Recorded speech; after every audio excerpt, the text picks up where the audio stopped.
Орон мэндийн хүргэе үзэгчдээ төвцөг мэдээллийн хөтөлбөр пүрэв гарагийн дугаараа хүргэхэд бэлэн боллоо. Хөтөлбөрийн эхэнд мэдээллийн хурангуйг хүргэе. Монгол Улсын ерөнхийлөгч Ухнагийн хүрэлцэх Төв аймагт ажиллаж, бүтээн байгуулалтын явцтай танилцлаа. Ухаалаг тоолуурын нэгдсэн системийг хэлэлцэж, хэрэглээнд нэвтрүүлэх чиглэлд санал солилцлоо. Израиль Ливан улсыг бөмбөгдсөний улмаас Ормозын хоолойг хаагаад байна. Оросын холбооны улсын газрын тосны экспортын орлого эрс нэмэгджээ. Грекус 15-аас доош насны хүүхдийн цахим хэрэглээг хязгаарлана.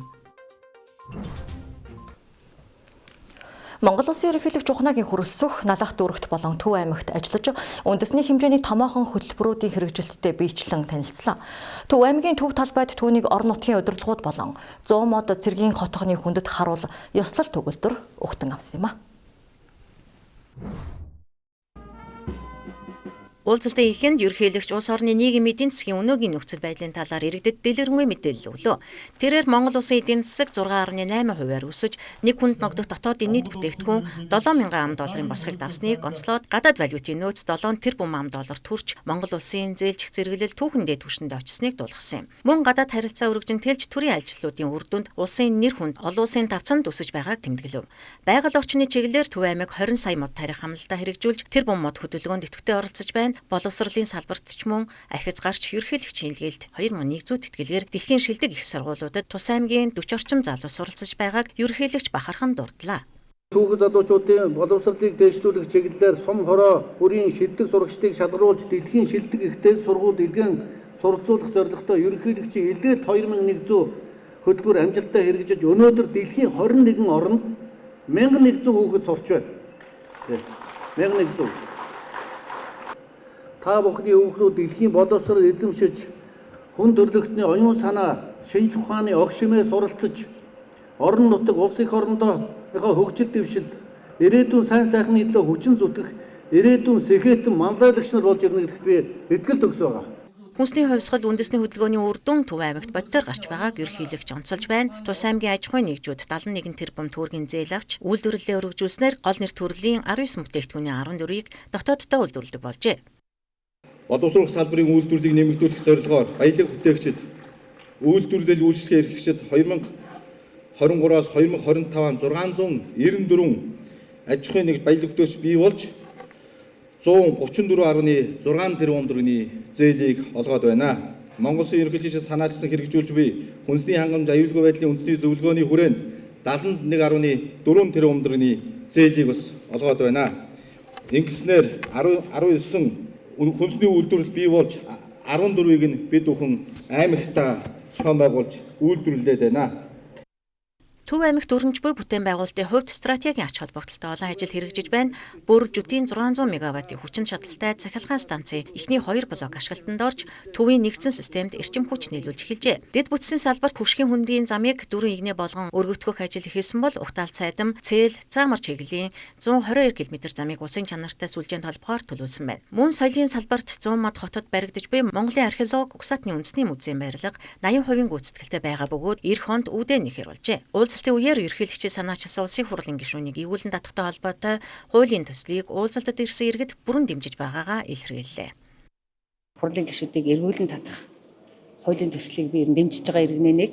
Яагаад гэвэл бидний төлөөллийн төлөөл болж одоо их хурл сууж байгаа. Тэгээ их хурл байгаа гишүүд маань ёс зүйтэй хостой нэг.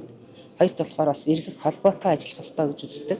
Улсын их хурлын гишүүдийг эргэн татах хуулийг би одоо дэмжиж байгаа иргэнийхээ хувьд бол хурлын гишүүд бол ёс зүйтэй, сахилга баттай, хуралдаан суудаг, ард түмнийхэн төлөө ажилладаг байх ёстой. Төв аймагт хийсэн айлчлалын төгсгөлд ерөнхийлөгч хүрэлцэх салбартай манлайлан ажилласан эрхмүүдэд төрийн дээд цол одон медаль гардууллаа. Сэргэлэн сумын сургуулийн захирал Асан Баасан Цэрэн, Басүмбэр сумын сургуулийн багш Болорманаар гавьяат багш цол хүртсэн бол Монгол Турхтан театрын морин хуурч Хөөмич Эрдэнэтэр соёлын гавьяат зүтгэлтэн боллоо. Ерөнхийлөгч Төв аймгийн иргэдэд хандан эв нэглийг эрхэмлэж улс орныхоо хөгжлийн төлөө хамтдаа зүтгэхийг уриаснаар энэ удаагийн томилтоо өндөрсөн юм. Эрчим хүчний салбарт ухаалаг технологиг нэвтрүүлэх ажлыг эрчимжүүлэх хүрээнд ухаалаг тоолуурын систем, сервер, програм хангамжийн нэгдсэн шийдэл, өгөгдлийн төв сэдвт хэлэлцүүлэх зохион байгуулагдлаа. Уг хэлэлцүүлгээр салбарын байгууллагууд нэгдсэн ойлголтод хүрч цаашдын зохицуулалт хамтын ажиллагааны чиглэлийг тодорхойлохыг зорьсон байна. Тус хэлэлцүүлгийг эрчим хүчний зохицуулах хорооноос зохион байгуулж, салбарын яам, төрийн өмчөд болон хувийн хөвчлийн байгууллагуудын төлөөлөл оролцсон юм. Тодорхойлбол эрчим хүчний салбарт ухаалаг тоолуурын системийг нэвтрүүлэхэд шаардлагатай сервер, програм хангамж, өгөгдлийн төв мэдээллийн аюулгүй байдлын асуудлыг цогцоор навч хэлэлцжээ. Хэлэлцүүлэгт оролцогчид ухаалаг тоолуурын хэрэглээ олон улсын болон дотоодын туршлагын талаар санал солилцож, цаашид хэрэгжүүлэх бодлого зохицуулалтын уялдааг хангах шаардлагатайг онцолсон байна. Нийт 20 гаруй байгууллагын төлөөлөл оролцож, техник технологийн шийдэл хэрэглээний үр өгөөжийн талаар байр сууриа илэрхийллээ. Эрчим хүчний зохицуулах хорооны мэрэгжилтний зүгээс ухаалаг тоолуурын системийг нэвтрүүлснээр хэрэглэгчид цахилгааны хэрэглээгээ бодит хугацаанд хянах, илүү хэмнэлттэй хэрэглээ бий болох боломж бүрдэнэ гэдгийг онцолсон юм. Энэ систем хэрэгжснээр бол одоо жишээ нь хэрэглэгч бол одоо хаанч явсан өөрийнхөө хэрэглээг хянах бүрэн боломжтой. Дээр нь төлбөрөө одоо хэдийн хэмжээнд гарч ийн, би хэдэн киловатт цахилгаан хэрэгжилж ийн, манайх гэр тогттой байна уу, тоггүй байна уу, одоо энэ асуудлыг хүртэл бүгдийг нь хянаад өөрөө энд төлбөрөө төлөх одоо янз бүрийн одоо үйлчлэгээ авахын бүрэн боломжтой систем байх. Ер нь бол дэлхийн нийтэд бол энэ ухаалаг тоолуурын систем бол бас нэлээд өргөн хэрэглэгддэг ийм систем л дээ.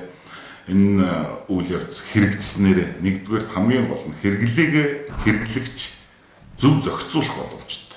Одоо бол ерөөсөө Улаанбаатарын түгээх сүлжээ энэ тоолуураа өөрсдөө авсан.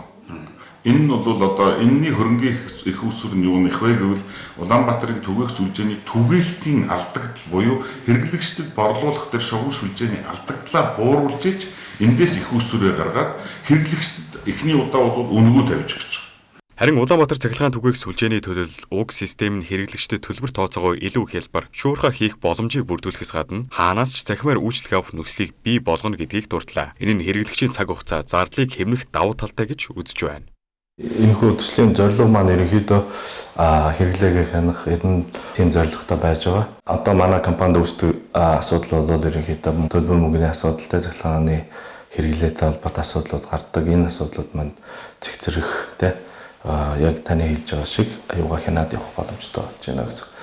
Их ухаалаг тоолуур дээр ямарваа нэгэн гэмтэл ч юм уу одоо айлын оруулгын утас шалбарж богинолооны гүйдэлгүйхтэй асуудал үүсэх юм бол ухаалаг тоолуур маань өөрөө хамгаалтын үүрэг гүйцэтгээ тасарчдаг байж байгаа. Тэгээд одоо түгээх компани буюу манай хангах компанид мэдээлэл өгнө. Ерөнхийдөө энэ тоолуур дээр алдаа гарсан байна. Одоо ийм алдаа гарсан байна гэдэг ерөнхийдөө кодоор биднэрт ямар алдаа гарсан байна гэдгийг илэрхийлдэг. Тийм. Тэгээ энэ бол манай эрчим хүчний салбарт ер нь бол нэлээд том өөрчлөлт авчих болов гэж би одоо хувийн хувьд бодож байна. Энэхүү ухаалаг тоолуурын нэгдсэн системийг эрчим хүчний салбарт үе шаттай нэвтрүүлэх чиглэлд талууд санал нэгдэж, хамтын ажиллагаагаа уялдуулах шаардлагатайг онцоллоо. Энэхүү системийг нэвтрүүлснээр хэрэглэгчид цахилгаан хэрэглээгээ илүү хянах, төлбөр тооцоогоо хялбар шийдэх боломж бүрдэхийн зэрэгцээ салбарын үр ашиг ил тод байдал нэмэгдэх хүлээлттэй байна. Хуулийг төвчөр булангийн өнөөдрийн дугаараар бид Монгол улсын ирээдүй болсон хүүхэд багчуудын эрүүл мэнд, амь насанд шууд хамааралтай, нийгмийн хүлээлт маш өндөр байгаа цогц хуулийн төслийг танилцуулах болно. Энэ бол улсын хурлын гишүүн Мөнх сайхан нарын санаачлан боловсруулсан сургуулийн орчны эрүүл мэнд, аюулгүй байдлын тухай хуулийн төсөл юм а. Аливаа улс үндэстний хамгийн том баялаг бол эрүүл иргэд байдаг. Манай улсын хувьд Алсын хараа 2050 урт хугацааны хөгжлийн бодлогодоо эрүүл насжилтыг 6 насаар ахиулж бүсийн хэмжээнд тэргүүлэх 10 орны нэг болох том зорилт тавьсан. Энэхүү зорилтод хүрэх хамгийн гол гүүр нь сургуулийн орчинд эрүүл амьдралын зөв дадал, хэвшлийг суулгах явдал гэж тус хуулийг санаачлагчид үзэж байна. Юун түрүүнд энэхүү хуулийг боловсруулах болсон бодит үндэслэл гашуун тоон баримтуудыг дурдах шаардлагатай. Өнөөдөр манай улсын 0-17 насны 1.3 сая хүүхэд багчууд нийт хүн амын 36.2%-ийг эзэлж байна. Гэвч тэдний эрүүл мэндийн үзүүлэлт сэтгэл түгших хэмжээнд хүрчээ. Судалгаагаар 6-аас 18 насны хүүхдүүдийн дунд сүрьегийн өвчлөл насанд хүрэгчдээс даруй 3 дахин их байгаа бөгөөд нийт сурагчдын 86% нь шүдний цоролттой байна. Энэ зөвхөн амны хүндийн асуудал биш, цаашлаа зүрх судас, үе мөч, дотор эрхтний суурь өвчлөлийн шалтгаан болж байгаамаа. Хамгийн ноцтой сүүлийн 5 жилд 250 мянган гаруй хүүхэд осол гэмтэлд өртсөний 13.5% нь зөвхөн сургуулийн орчинд багш ажилтнуудын хяналт дор байхтайг бэртэж гэмтсэн байна. Сургуулийн орчин зам тээврийн осол, хүчирхийлэл, үе тэнгийнхний дээрлэхэлд өсөх хандлагатай байгаа нь энэхүү энэхүү харилцааг тусгаасан хуулиар зохицуулах зайлшгүй шаардлагыг бий болгожээ. Хоёрдугаарт үе тэнгийнхний дээрлэхэл болон цахим хүчирхийллийн асуудлыг хуулийн төсөлд онцгойлон тусгажээ. Хэрэгцээ шаардлагыг тандах судалгаагаар сурагчдын 26.3% нь үе тэнгийнхний дээрлэхэлтэд өртөж, үүний улмаас 68.2% нь сэтгэл түгших хэмжээтэй 10 орчим хувь нь амиа хорлох тухай бодолд автсан гэж зочирдом дүн гарсан байна. Мөн цахим орчинд замраагүй хэрэглэнээс үүдэлтэй кибербуллинг буюу цахим дарамт хүүхдийн сэтгцэд нөхөж баршгүй хохирол учруулж байна. Тиймээс энэхүү хуулийн төслөөр сургуулийн орчинд аливаа хэлбэрийн хүчирхийлэл дээрлэлтээс урьдчилан сэргийлэх, тасдан зогсоох механизмыг хуульчилж байгаа. Сургууль бүр сэтгэл зүйчтэй байх, сурагчдын дунд нөхөрсөг бие биенээ хүндэтгэх соёлыг төлөвшүүлэх, цахим орчны зохистой хэрэглээний сургалтуудыг тогтмолжуулах үүргийг сургуулийн захиргаанд хуулиар хүлээлгэж байна. Хуулийн төслийн бүтэц болон шинэлэг зохицуултыг танилцуулъя. Тус хууль нь 4 бүлэг 27 зүйлээс бүрдэж байгаа бөгөөд Дэлхийн эрүүл мэндийн байгууллагын эрүүл мэндийг дэмжих сургууль загварт бүрэн суурилжээ. Хуулийн төсөлд тусгагдсан хамгийн чухал залтуудын нэг бол хариуцлагын тогтолцоо юм. Өнөөдрийг хүртэл сургуулийн барилга байгууламж, биеийн тамирын талбай, эсвэл сургуулийн эзэмшил газарт аюулгүй байдлын стандарт алдагдсанаас хүүхэд бэртэж хохирвол хэн хариуцлага хүлээх нь тодорхойгүй байсан. Тэгвэл энэ хуулиар сургуулийн орчин дэх аюулгүй байдлыг хангах үүрэг хүлээсэн этгээдийг тодорхой болгож, учирсан хохирлыг нөхөн төлөвлөх эрх зүйн механизмыг анх удаа бүрдүүлж байна. Хуульд хүүхдийн хоол тэжээл ба эрүүл ах стандартын зохицуултыг оруулж өгчээ. Судалгаагаар хүүхдийн хоол боловсруулах замын өвчлөл өндөр байгаа нь сургуулийн орчинд борлуулж буй хүнс ундааны чанартай шууд холбоотой. Хуулийн төслөөр сургуулийн орчинд буй худалдааж буй хүнсний бүтээгдэхүүнд хатуу стандарт тогтоож, хүүхдийн өсөлт хөгжилтөд сөрөг нөлөөтэй транс тос болон чихэрлэг ихтэй бүтээгдэхүүнийг борлуулахыг хориглохоор заасан байна. Мөн сургуулийн эмч нарыг зөвхөн анхны тусламж үзүүлдэг бус хүүхдийн өсөлт хөгжилтөд хяналт тавьж, өвчлөлөөс урьдчилан сэргийлэх зөвлөгөө өгдөг, эрүүл мэндийн боловсрол олгодог систем рүү шилжүүлэх юм. Сургуулийн эмч, нийгмийн ажилтан, сэтгэл зүйчид, суралцагчийн хувийн болон эмзэг мэдээллийг чандлан нууцлах замаар тусламж үйлчилгээ үзүүлэх эрх үүргийг наривчлан тусгасан нь хүүхэд сургуулийн орчинд өөртөө итгэлтэйгээр хөгжих боломжийг олгохоор байна. Энэхүү хууль хэрэгжснээр гарах бодит үр нөлөөг дүгнэхэд хууль батлагдсанаар манай улсад хүүхдийн эрүүл мэнд, аюулгүй байдлыг хангах төрийн нэгдсэн стандарт, хариуцлагын нэг мөр тогтолцоо бий болохоор байна. Сургууль нь зөвхөн мэдлэг олгодог газар биш, харин хүүхэд бие биелдар, сэтгэл зүй болон нийгэмшил талаас бүрэн хамгаалагдсан эрүүл зөв, дадал хвшлийг насан туршдаа олж авдаг эрүүл мэндийн үлгий болох юм. Сургууль бол хүүхдийн хувьд хамгийн аюулгүй, хамгийн татаа орчин байх ёстой бөгөөд сургуулийн орчны эрүүл мэнд, аюулгүй байдлын тухай хууль нь тэрхүү баталгаан болох юм аа.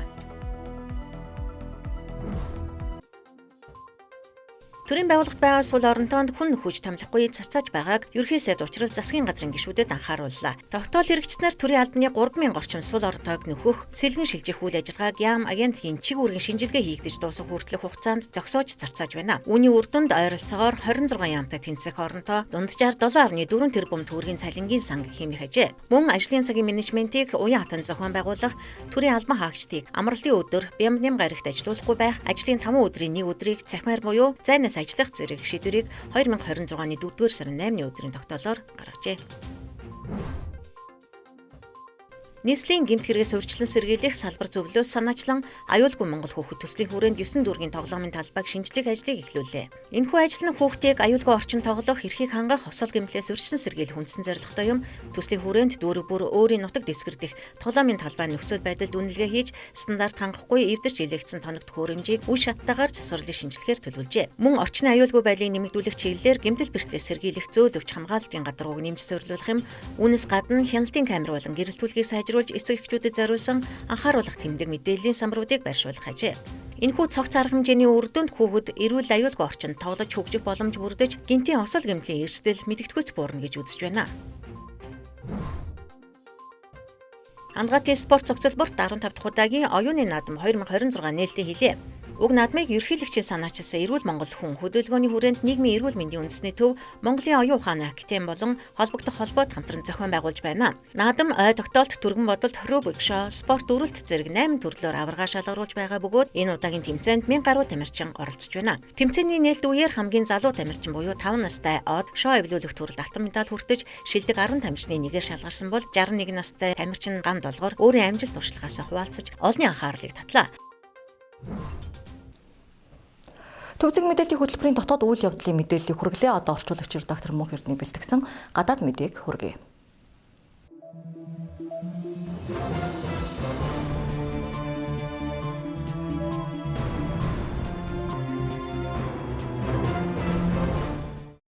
Харин өдрийн үзэгчтэй төвзэг мэдээллийн хөтөлбөр олон улсын мэдээгээр үргэлжилж байна. Эхний мэдээллийг хүргэе.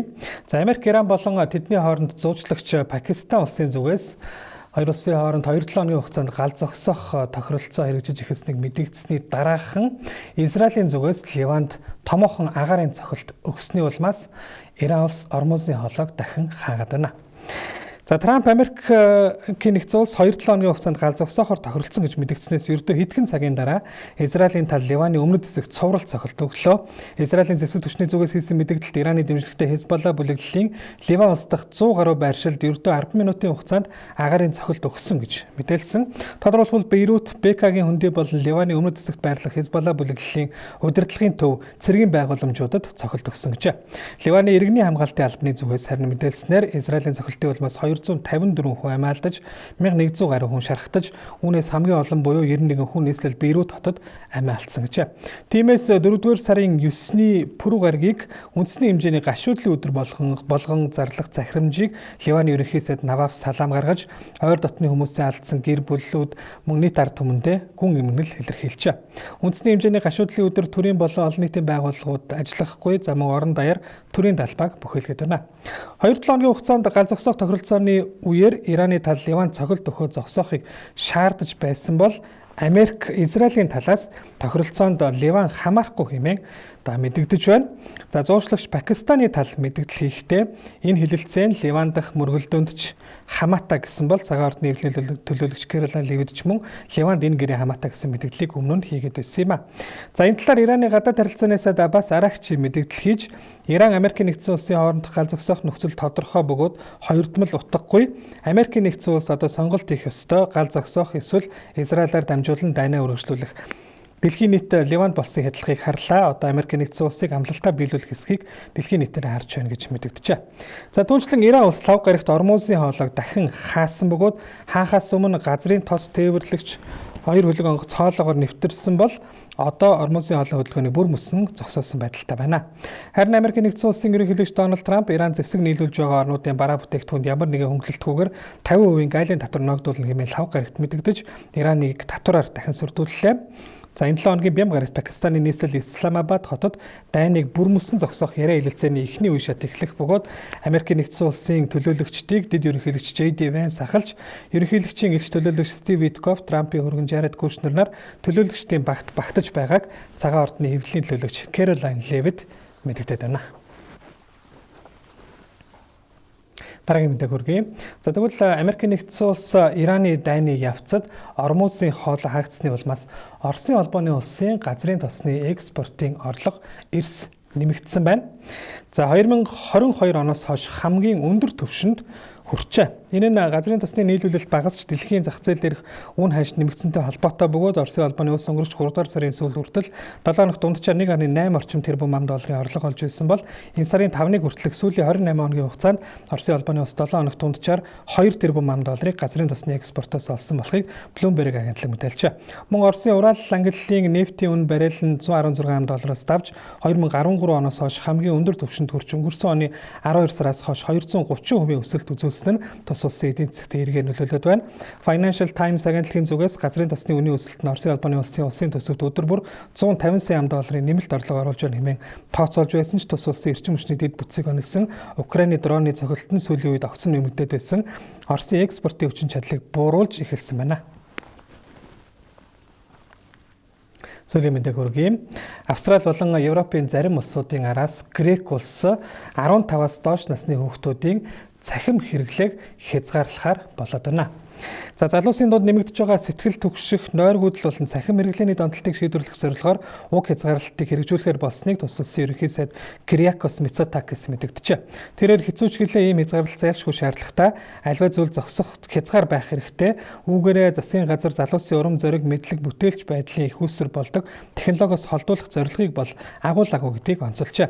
Мөн тус улс ийм хязгаарлалтыг Европын хэмжээнд ажил хэрэг болгохыг зөвлөд байна. Хязгаарлалт 2027 оны 1-р сараас эхлэн хүчин төгөлдөр хэрэгжиж эхлэхээр болоод байна. Та бүхэнд гадаад мэдээ өргөлийн анхаарал хандуулсанд баярлалаа.